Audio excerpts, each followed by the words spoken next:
The U.S. education system. Regarding the education system in this country, I'd like to address some glaring shortfalls. The education system in this country is run by the administrators who make the decisions based on what they think is right instead of what kids actually need. There's an exorbitant amount of fraud, waste, and abuse of taxpayer money within the education system. They spend money on trendy social programs and flash-in-the-pan educational methods, like commercialized, personalized learning, instead of tangible things that the district needs. It's laughable that the administrators think the teachers are so incompetent that they need to spend millions of dollars on companies to implement personalized learning, a technique that every educator is well aware of and the good ones practice daily. How arrogant for these administrators to think that educators need their help to do their job when the money can be spent on countless other concrete necessities. Grades. Another aspect of the education system that makes little sense when you boil it down is grades. What is the purpose of grades other than to impress some college sometime in the future with how much you retained? What if you don't go to college? Why not have a pass-fail system? My father taught high school for 30 years, and he once told me that the whole grading system was a sham. His idea was that you stay in the same grade until you can accomplish the tasks at that level. If you can read, do math, or whatever at the corresponding grade level, then you can move up to the next. If you can't, then you stick around until you can perform those tasks. I've spoken to many educators about this idea, and they all spew the same garbage about how it's more of a detriment to the student if they are held back than if they move forward to the next grade without attaining all of their required knowledge of the last. The educators I spoke to are obviously talking socially, not realistically, and they definitely aren't looking out for the student or the next grade's teacher either. The student moves up not knowing how to read at that level and then must receive special treatment from the teacher because they are unable to learn the new material since they never learned the material from the previous grade. The education system pays a lot of lip service but truly couldn't care less about the students. If they did, they would keep kids in the same grade until they passed all the requirements to move up to the next. Some reading this will say they did meet those requirements, meaning they did well enough to move up but not well enough to function at the next grade level. It really is sad that those students who struggle are destined to struggle for the rest of their school career and beyond. But none of what I propose is politically correct, so the educational meat grinder will continue to squeeze out kids who are ill-prepared for the world because those who can make change, administrators, are too busy either trying to make themselves look good or are too weak to do what's necessary. How do you combat this? As I said in another chapter regarding parental involvement in school, parents must be involved with their child's education or they leave their child's success to chance, and the chances are not good. Physical education. Why isn't there more physical education in schools? When I was in school, we had PE every day. It's no wonder why there is an obesity problem in this country. Our children aren't set up for success by being taught how to live a healthy lifestyle or at least forced to get some exercise each day. Educational stagnation. Having a teenager who is adamant about her education gives me insight into our current school construct. It's as if our education system simply teaches what they always have because that's the way it always has been done. This is rarely a good reason to do anything. Our children should be spending most of their day learning lessons that will help them be awesome humans instead of lessons that they may never use again. For some of the population, I believe advanced algebra, calculus, trigonometry, geometric proofs, etc. are important to their work, but for most of us, it is never used. I'm on the fence about some of the basic math concepts too. For instance, I can't remember a time when I needed to use graph paper to find an x or y axis or relied on estimating to find an answer to anything. Mainly due to the fact that an estimate is not at all accurate and I will eventually have to figure out the exact answer. I've also never used polynomials or quadratic equations or point slope. Instead of cramming a ton of potentially useless information to our child's day, why not focus on the basics and take some extra time to ensure they actually understand it? This would cut down on the need for homework, which would allow for our kids to do extracurricular activities after school and not have to worry about getting homework done. A typical evening for my kids is to go to swim practice for 2 hours. This often doesn't include changing, showering, etc. Then coming home to grab some dinner, then homework, music, if they didn't do it in the morning, then bed. This leaves them little time to decompress and relax from the day. Yes, I could take them out of swimming, which would free up a significant chunk of time in the evenings, but when would they do physical training? Elementary schools only have PE once or twice a week, and it's not always an adequate workout. As I said before, it's no wonder why there is an obesity epidemic in this country. We don't value exercise and health as much as we do other things. I touch on healthcare elsewhere, but it would cost significantly less if people were healthier. So I will continue to have my children involved in some type of physical activity every day, and since they both love swimming, that's what they do. But this still leaves the issue that the U.S. education system is not maximizing my child's potential. My high school-age daughter is constantly texting me stating that she is bored and that she is wasting her time at school. She said that there is too much downtime and she is not being challenged. I understand this might not be the case for every student, but I would bet that it's true for more than we think. Some classes pile on irrelevant work while others have too much downtime, but students can't work on homework from other classes in their less intensive classes, so they just have to sit and waste their time, resulting in less free time later. Time is a huge factor that people gloss over. It's the one thing we can't get back, yet schools, among other entities, waste it like we have plenty. The bottom line is that school should be pass-fail. If a child can show that they have learned the information of that grade level, then they can move on to the next. On the other hand, if a student is struggling with the information, they can either stay behind or take extra classes until they can understand the information. The only reason the education system is this way is because those in charge of it have made it this way. Just like the legal system, the education system has become bastardized to the point where it serves those working for it more than for whom the system was created. If the education system truly cared about students and not those who worked within the system, things would change immediately. But this isn't the case. Those in the system work disproportionately for themselves, or the unions work for those who work in the system, to perpetuate the issues that have been prevalent for decades, if not centuries. Teachers are the obvious exception, as they are the ones grinding it out in the classroom doing the work. Granted, some are doing more than others, but it seems like most of them, from my experience, work very hard to help our kids.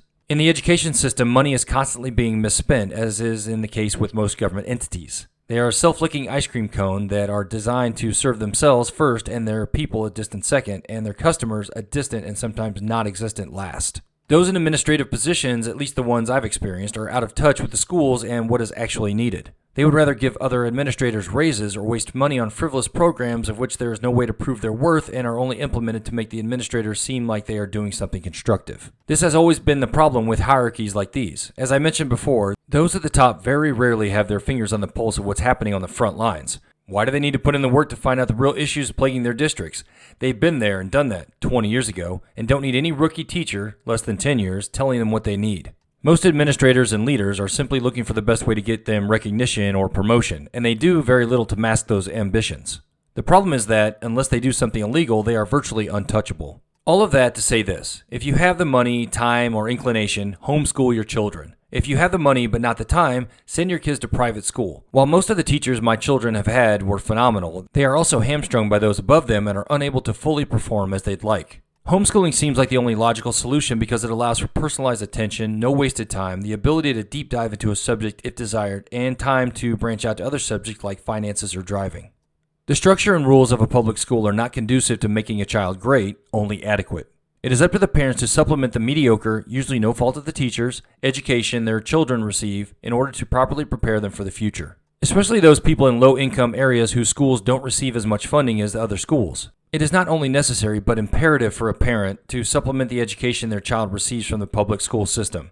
You do have a choice as a parent. Don't be a victim. Summer school.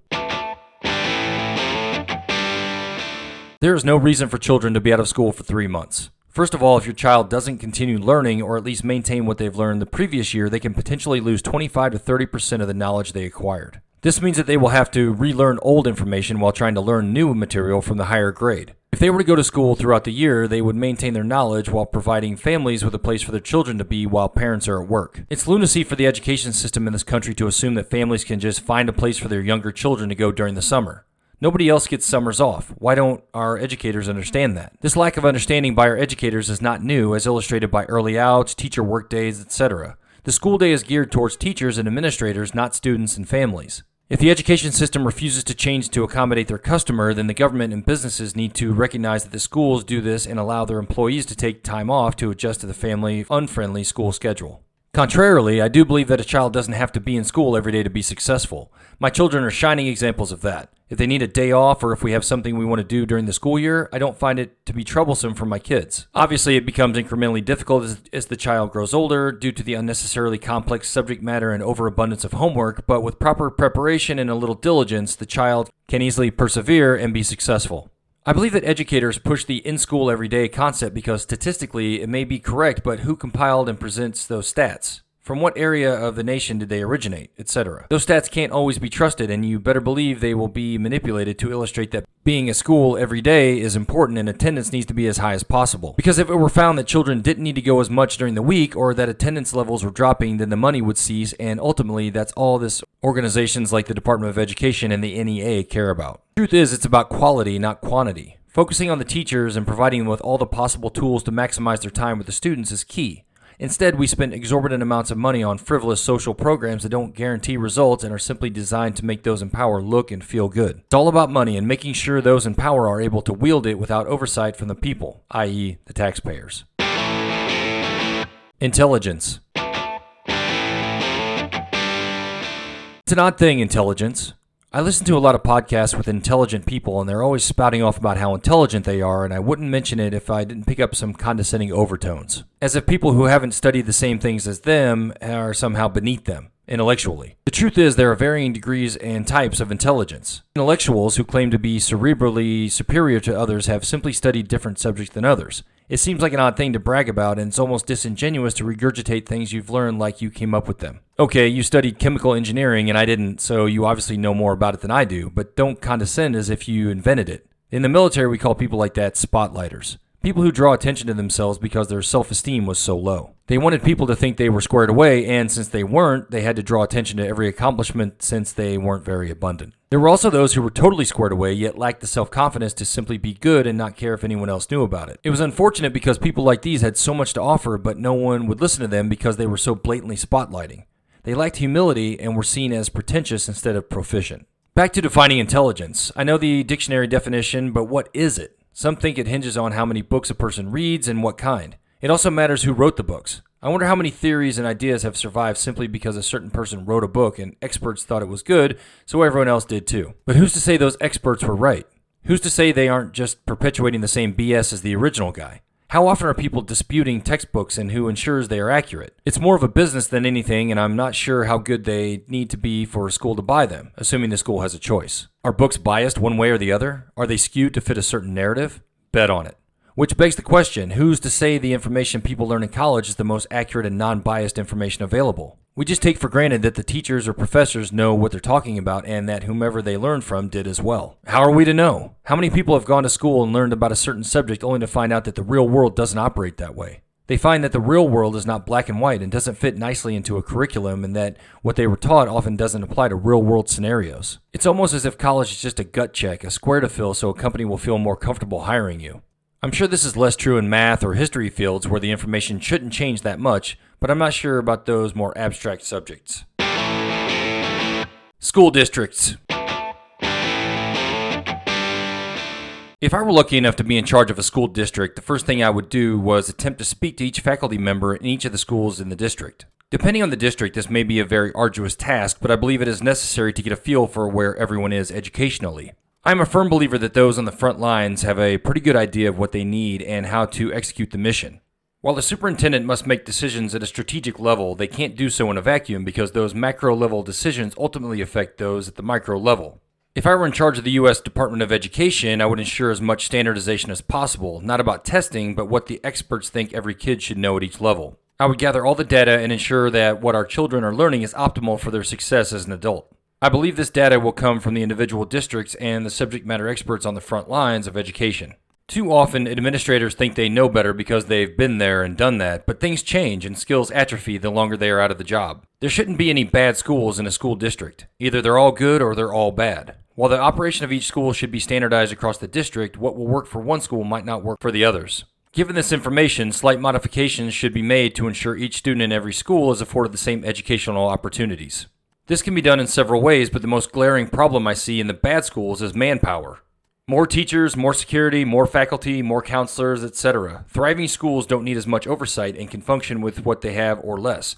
Problem schools need more support to make up for whatever element is missing or abundant in causing the issues. Misplaced subject matter loyalty.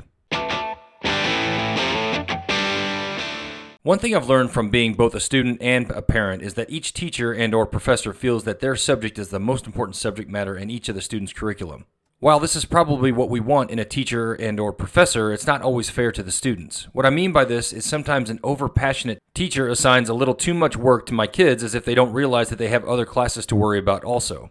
There have been many times that my children have been bogged down by an overzealous homework assignment, resulting in them being unnecessarily stressed out because they have other homework assignments to complete. This goes back to my point about homework. It should be very rare and not very time-consuming so the kids have time for extracurricular activities in the evening.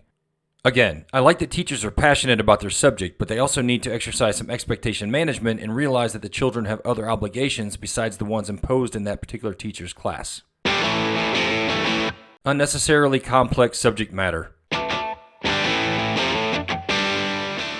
Speaking of the subject matter being a burden, in my first book I discussed how there are some complex concepts that kids might not need to know until later, if at all. But until this injustice is corrected, the least the teachers could do is explain how each of these concepts translates to real-world scenarios. This will help the students understand why they are being taught those concepts, and it will also identify those concepts that have no explanation, or they have an explanation, but the explanation applies to so few people that the school district could seriously contemplate making the subject matter optional or eliminating it completely. Mandatory financial education. The amount of financial ignorance among our population is appalling. I myself didn't learn much about it until I was well into adulthood, and I believe most are in the same boat. There must be basic financial education classes taught in school to ensure kids are set up for success in the future. These topics should include, but are not limited to, balancing a budget, credit cards, loans, and investing. There should also be AP financial classes for those who are able to take them. These classes could include a stocks class that explains every aspect of investing from short selling to covered calls. Other classes could include real estate investing, cryptocurrency, and retirement funds. I think the definition of basic education needs to be redefined to ensure we're teaching our children how to be great citizens, not simply great students. Social programs in schools. While I wholeheartedly agree with inclusivity in schools, I do not agree with spending precious funds on programs that are incapable of producing quantifiable results. Most of these social programs are designed to make everyone feel good or prevent school violence, but what they really do is waste valuable and sometimes priceless resources like money and, most importantly, time. All these programs brief well, but when put into practice, consistently fall short due to their inability to guarantee results. I mentioned this before, but it bears repeating. These programs are based on theories and hopes, not facts. The money a school district receives is for the betterment of all students, not for a select few who feel unincluded or violent. There are positions in the school for students who fit those descriptions. The school counselors, deans of students, vice principal, and principal, to name a few. These personnel are trained to deal with these issues and are paid handsomely. To spend money on these programs when other, all-inclusive issues fester is a crime, and those wasting these funds should be held accountable. This is especially important in, quote, poor neighborhoods and districts where the funding isn't as abundant as other areas. These underprivileged districts need the funds to be spent prudently and wisely to ensure the students receive the education they deserve. However, administrators aren't concerned with students, only looking progressive and hip to show everyone they're towing the party line and pushing the agenda/narrative. It's really sad that children are left behind due to the complacency of those charged with ensuring they aren't. As I stated elsewhere, I don't believe touchy-feely or progressive seminars and/or community interaction will help with these issues. I'm speaking mainly of voluntary meetings with students to stop school violence or bullying. I believe that people who attend these things are already on board, and there is no guarantee that you'll reach the people who actually need the help. Schools have assemblies and conferences that are not mandatory, and they expect to reach the problem kids. They waste money and time on techniques that do not guarantee results. Even if the target audience does attend, there is no assurance that they will be receptive to the information. Instead, it's just an exercise of futility. As I stated previously, anti-bullying seminars and half-hearted active shooter drills are perfect examples of these techniques. Having resource officers conducting hands-on or live training and locking school front doors are the way to combat threats. Hoping you can talk a bully or active shooter out of their behavior should be done after all tangible safety precautions have been implemented. Physical education and others. I've touched on this elsewhere, but why isn't there more physical education in schools? I'm not just talking about dodgeball and foursquare. I'm talking about actual education that teaches students about living a healthy lifestyle. It seems like this aspect is glossed over at best when it should be a pillar of a child's education. We complain about healthcare in this country, yet we don't try to solve the root cause, which is an abundance of ignorance regarding health and wellness. How much better off would our society be if our children had the fundamental knowledge to be healthy? Instead of them having to struggle as an adult, they would already have the knowledge to make appropriate decisions about diet, exercise, and sleep. They wouldn't have to find out the hard way that drinking a bunch of caffeine will hinder sleep or that eating too much sugar can lead to obesity or worse. Along the same lines as physical activity in schools, how is it that it costs hundreds of dollars for children to participate in school sports? When I played football and wrestled, I never had to pay a dime and I was given all the equipment I needed. Now kids must pay a fee up front to cover operating costs, and they still must buy their uniform items. Maybe this fee is only for the non-popular or non-money-making sports, but what about those less fortunate families whose kids want to play those non-popular sports, but can't afford the fee or the uniform? School districts talk about inclusivity and equity, yet they deny poor families the chance to compete by not allotting the funds for the sports equally. Changing gears. Why don't we offer foreign languages in elementary school? Children are more apt to pick up a foreign language before age 10, so why do we wait until high school? After 18, the ability for a person to learn a foreign language decreases or becomes difficult. So why do we wait until children reach that threshold? Again, we are focusing too much on the old way of thinking when we should be aiming our sights higher and broader. In addition to learning English, children in Japan learn how to cook and sew. Children can learn far more than they are given credit, and we need to take advantage of that aptitude. We spend so much time teaching children things they may not need that we don't have time to teach them basic life skills. Some might say there isn't enough time in the school day, and to that I say extend the day, or, as I said before, extend the school year to encompass the summer. It is an odd occurrence where I live right now. Due to COVID, children have been distance learning, yet the days have been shorter. You would think that since the children didn't have to actually go to school, that the day could be longer, not too long as to preclude kids from engaging in extracurricular activities, but at least the same length as they were before the pandemic. But my children's days are shorter and their class load is much smaller. This doesn't make any sense. If a child only needs to open their computer to begin school, why would you allow them to start later and end earlier? Regardless, extending the school day or year allows for schools to incorporate the life skills I mentioned above. You might say, well, those life skills are a parent's job. To this I say, true, to a point. When you think about the normal family, children spend most of their day at school and only see their parents for a small amount of time each day. Couple this with parents lacking the proper skills and or knowledge to teach these life skills, throw in those parents that couldn't be bothered to properly care for their children at all, let alone teach them anything, and you have exactly what we have right now. A perpetual group of high school grads who are ill-prepared for adulthood. In the current construct, teachers see our children more than we do. Doesn't it make sense that the majority of the life skills be taught at school? Then, as children grow older, they have that base knowledge and can decide if they would like to pursue STEAM educational paths or if they are content with their other life goals. The point is, there is no guarantee that America's children will learn anything if they aren't taught basic life skills in school. It is our duty as a country to ensure that children are prepared to be upstanding citizens first and rocket scientists later, if applicable. College. Speaking of education, going to college has long been the norm for a lot of families, but is it really necessary? Are the colleges and universities still teaching what they used to? Or is it an indoctrination organization to generate more social justice warriors? It's just like everything. Institutions of higher learning were probably established to teach those willing to learn advanced studies to prepare them for actual professions upon graduation. However, it seems they have strayed from that path and instead turned to establishments geared toward oppression rather than free thought. One indicator that these institutions of higher learning have become less about education and more about changing students is the law that passed to protect students' grades from their parents. The Family Education Rights and Privacy Act, or FERPA, is a law that protects the privacy of student education records, even from those who pay the tuition. I was told by one university administrator that it is not the parents' business what the child's grades are, and that they are only privy to the cost of the tuition and how to pay it.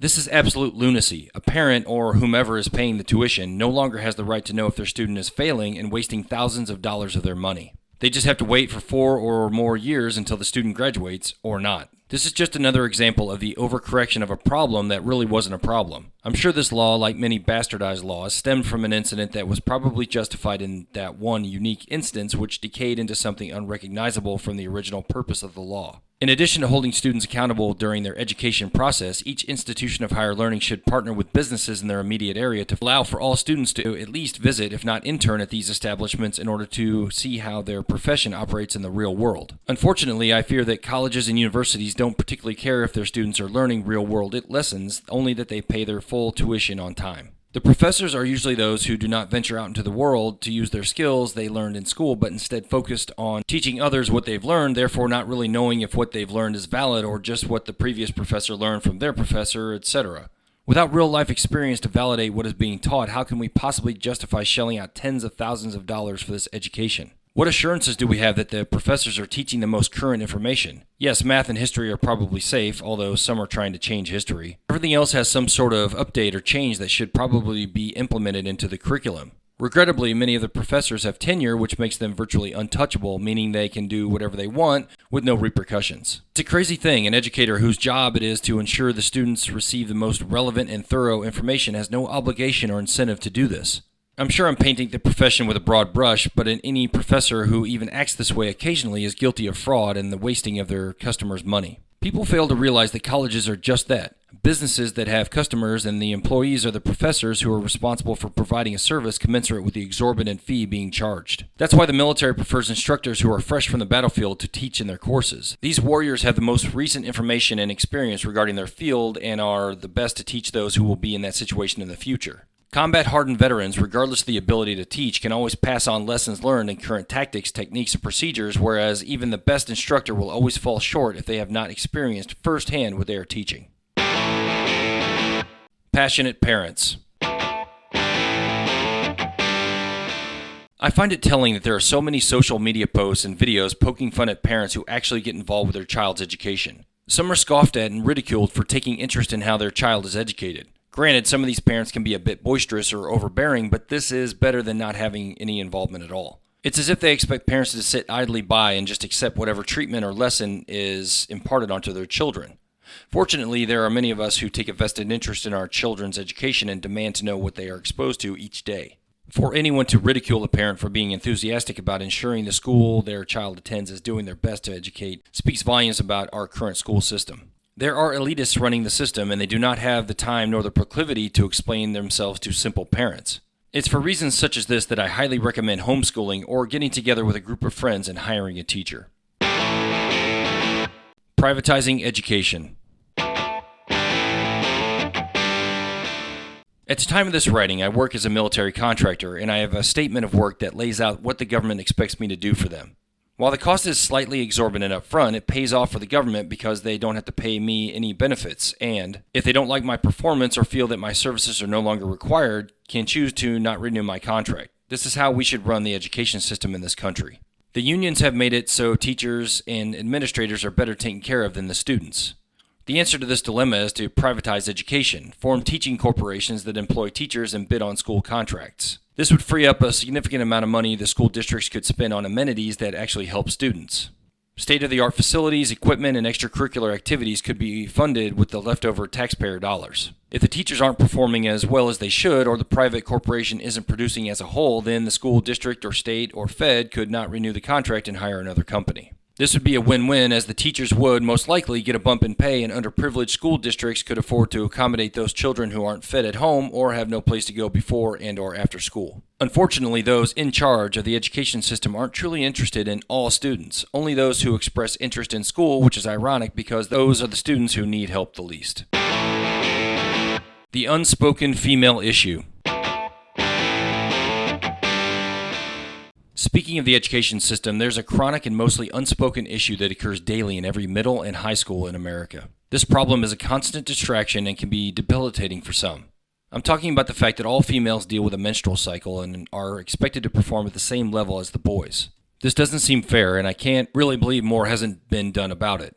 At the very least, there should be special concessions given to girls at school that help them deal with this issue, and at the most, each girl should receive a certain number of days off from school during their cycle if desired. As the COVID-19 pandemic has taught us, it's very feasible to allow girls to attend school from home during their periods. Granted, not every girl will need or want this special treatment, but then not every girl is the same either. Some will want to endure so they don't miss anything at school, while others will take advantage of the special treatment, while others will abuse it. There can be precautions implemented to prevent abuse, but in the end, it's about the comfort level of the student and providing them with the best chances of success. Making a girl attend school when her menstrual cramps are unbearable or incapacitating is borderline abuse. Again, it seems odd to me that we as a society just gloss over and actually downright ignore this issue. School shootings.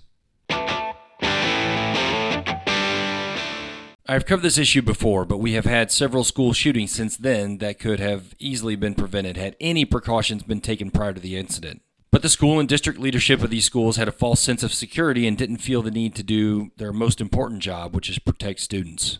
That's something no one is talking about, the absolute fault of those in charge of the schools where the school shootings occurred.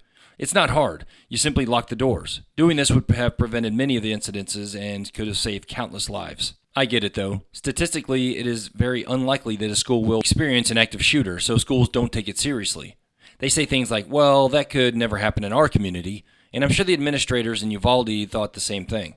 The problem with that way of thinking is you can't predict crazy. You never know when someone is just going to snap and take out their frustrations on others. So the only logical action is to prepare for the worst. Lock the doors, post a guard, install cameras, or whatever. Some schools are starting to implement these countermeasures. One of my daughter's schools locks the door and has a camera and a button to call the front office. Then they identify you, and if you are supposed to be there, they allow you access. Now, people will say, what about the child who is supposed to be there and brings a gun to school? To that I say metal detectors and advanced security systems. In the 1980s, there were several schools that installed metal detectors. The reason they did this was to prevent anyone from bringing a gun into school. Some say it is too much and that it makes the children feel like they're in prison. But do they? That sounds like something an adult would say, not a student.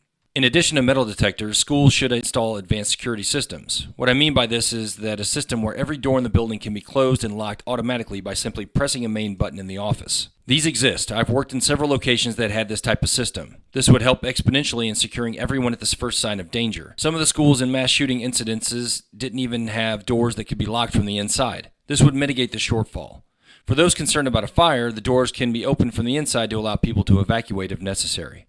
Another option is to post a well-vetted and trained guard at the school. It doesn't have to be a law enforcement officer and probably shouldn't be due to their other responsibilities. But it should be someone who is motivated to do this job, someone who is friendly but can be aggressive if necessary. Alas, most school districts won't allot the money to this effort because it isn't worth it. They would rather hope that nothing happens and use the money for frivolous, non-educational programs that are unquantifiable but make everyone feel good about themselves. This problem could also be solved by privatizing all schools. Instead of tax money being used for public schools, allow people to use that money to pay tuition to a private school. This will take some intricate planning to ensure all children have access to these schools, federal, state, and government assistance, etc. But having a school privatized empowers those running the schools to secure them as they see fit. There is nothing wrong with doing what is necessary to protect our children. On the contrary, you're only wrong if you don't. The consequences of doing something are mild inconveniences. The alternative is much more catastrophic. It seems there is a very minimum effort being exerted to prevent these school shootings. Most spend thousands of dollars to hire a company who teaches administrators how to conduct active shooter drills. These active shooter drills are conducted poorly and don't really train the children to react appropriately.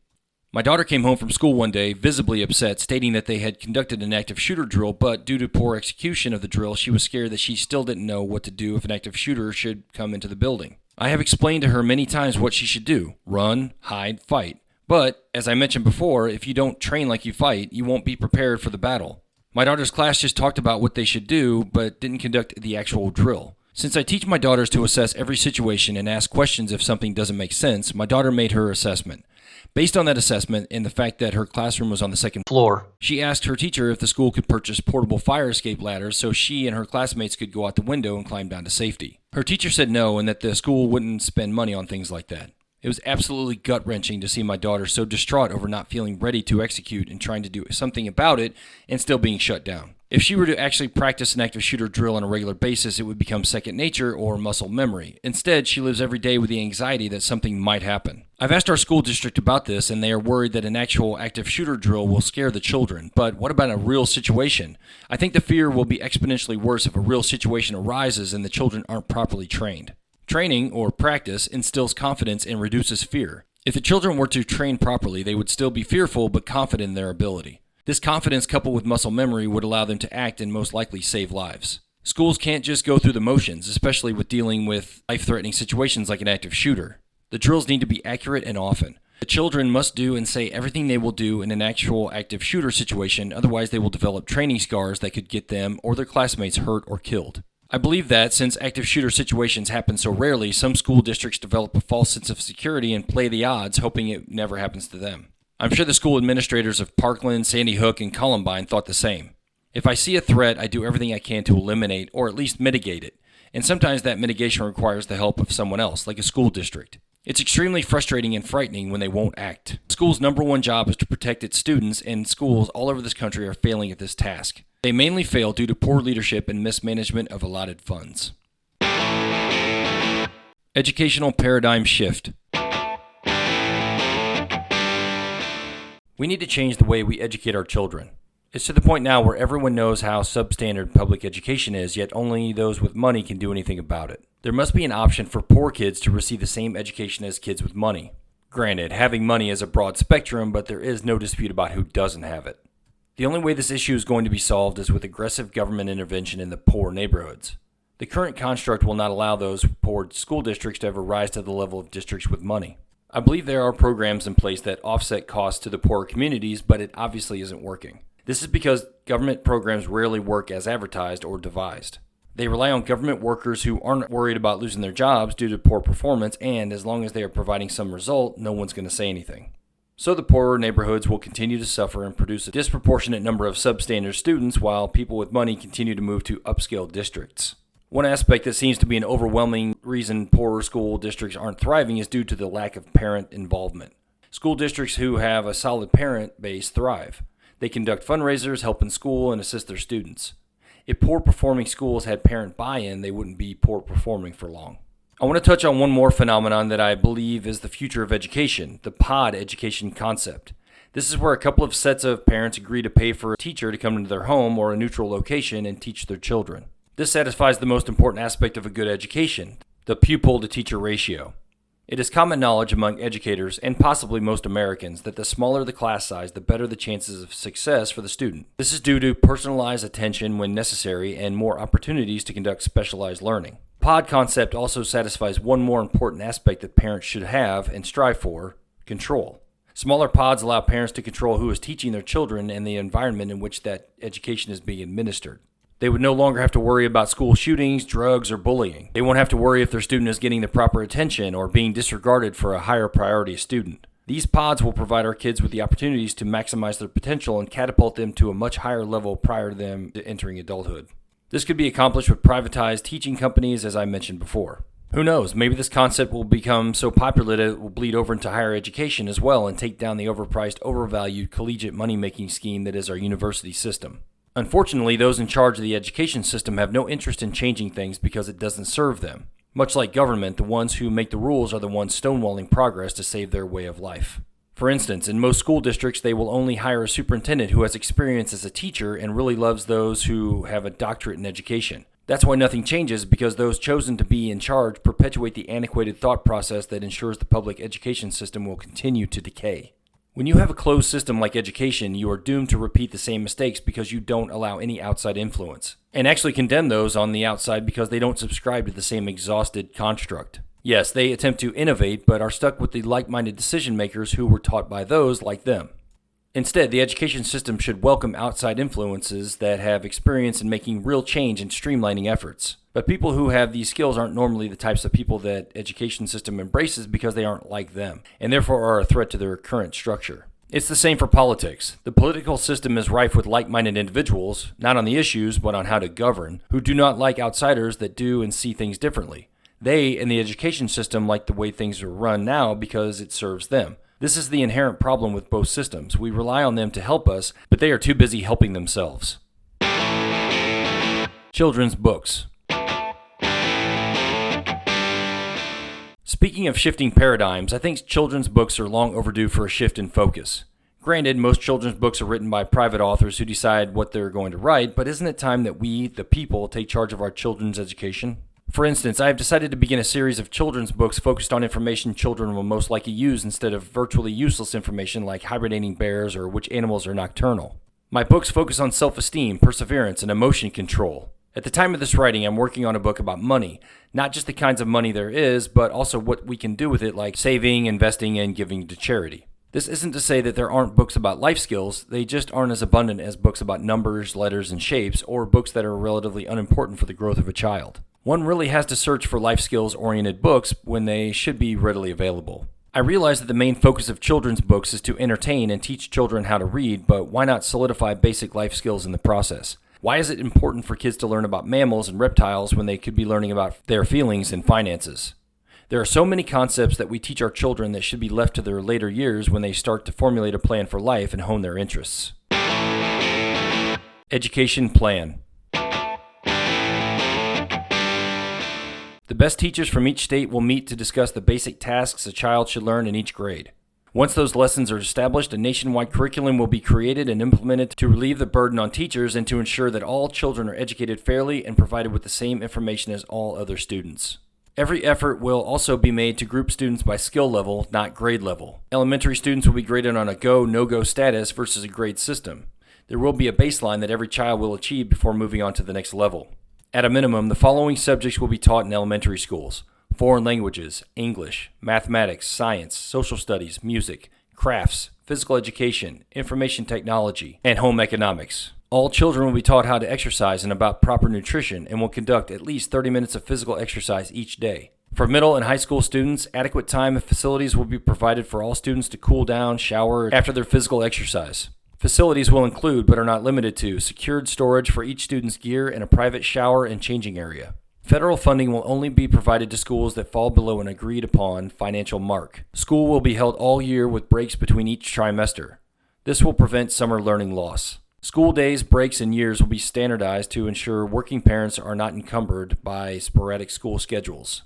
The education system in this country will focus their efforts on students, including parents, first, and then teachers before any other career field. Teachers will receive commensurate compensation for working a full year. Their compensation will increase due to the importance we as a nation place on this position, but substandard teachers will be removed. Tenure will be illegal to prevent substandard, erratic, or inappropriate performance towards the end of one's career. Childcare funding will be available. Morning and afternoon childcare will be provided at all schools where children are unable to be left alone at home. Childcare will also be provided during trimester breaks. During teacher workdays and any other time the school has scheduled a no student day, the school will be responsible for childcare in case parents are unable to take the time off of work. All classes will be capped at 10 students per teacher. If unable due to teacher shortages, the school will ensure a teacher's assistant is provided for each additional 10 children. Until the nationwide curriculum program is implemented, each teacher will be allotted a paid preparation period to ensure they are properly prepared for their classes. All schools will receive federal funding for security systems and armed school resource officers. Schools will be locked at all times while children are present. Schools will have a single point of entry for all visitors. All entry points will be under video and audio surveillance. SROs will be trained in hand-to-hand combat, firearm safety, marksmanship, and communications and negotiation skills. SROs will be vetted by a federal law enforcement agency. SROs will be professional and courteous at all times. A method of detecting weapons at each point of entry will be determined and implemented. While a metal detector may work, it might not be feasible in all situations.